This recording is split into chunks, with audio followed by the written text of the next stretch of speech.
সকলকে ধন্যবাদ জানিয়ে আজকের সুন্দর আয়োজন সম্মানিত মহাসচিব তাকে এখানে আমরা অতিথিদের কথা শুনবো। তার আগে এই পেশার সাথে সম্পৃক্ত না, তারপর আমি নিজে মনে করে তারা সবাই আমার বন্ধু।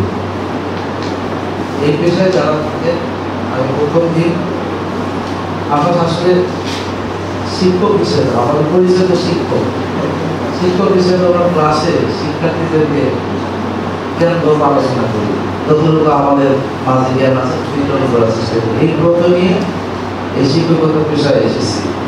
শিক্ষকতার পেশার মধ্যে একটা পেশা, সাংবাদিকদেরও একটা পেশা, যে জনগণের চাহিদাগুলো, প্রাথমিক জীবনের যে অ্যাক্টিভিটিসগুলো, মানুষ কি চায় সেদিকে আমরা তুলে ধরে আমরাও সেই দৃষ্টি তুলে ধরি কাজ করবো। আমরা সাংবাদিক হিসেবে সমাজের যেখান থেকে আমরা কাজ করি না কেন, একটা জিনিস সবচেয়ে গুরুত্বপূর্ণ ভূমিকা রাখে, সেটা হলো পজিটিভ সাংবাদিকতা।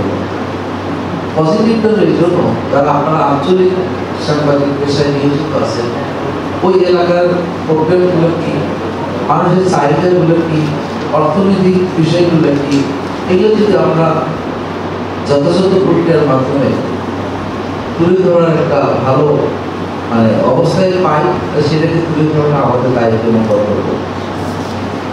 এবং সাংবাদিকতা একটা চ্যালেঞ্জিং পেশা, আপনারা জানেন। সেই কারণে আমাদের প্রয়াত সভাপতি মরহুম আক্তার হোসেন স্যার বলতেন, একজন সাংবাদিক প্রতিদিনের ছাত্র, প্রতিদিন তাকে শিখতে হয়। সে কারণে যারা আমরা সাংবাদিকতা করি, আমাদেরকে প্রতিদিন নতুন নতুন বিষয়ের সঙ্গে পরিচিত হতে হয়, নতুন নতুন বিষয় জানতে হবে, শিখতে হয়। আর বিশেষ করে ঢাকার বাইরে যারা মফস্বলের সাংবাদিকতা করে, তাদেরকে একই সঙ্গে একই দিনে একাধিক অ্যাসাইনমেন্ট করতে হয়। এটি হচ্ছে বড় চ্যালেঞ্জ। এবং এই আয়োজনটি সুন্দর এবং সার্থক গুরুত্বপূর্ণ দায়িত্ব আছে আপনারা করছেন। এবং এটার নাম গর্বের বিষয় যে